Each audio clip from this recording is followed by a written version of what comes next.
আপনাদেরকে আমি বোঝাতে চাই, এই যে যে গাছের বাগানটা দেখতেছেন, এখানে অনাদরে অযত্নে পরিচর্যাহীন এই গাছগুলো বড় হয়েছে।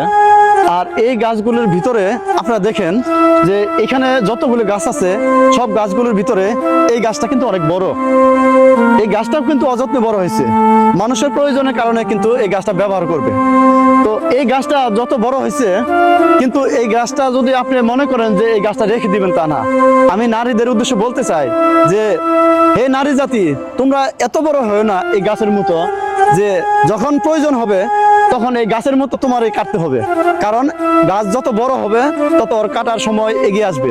তো আমি আপনাদেরকে বলতে চাই যে এই গাছটা যখন কাটবে, এই গাছটা কিন্তু ফল দেয় না, এই গাছটার থেকে কিন্তু কোনো কিছু পাচ্ছে না আমরা অক্সিজেন ছাড়া।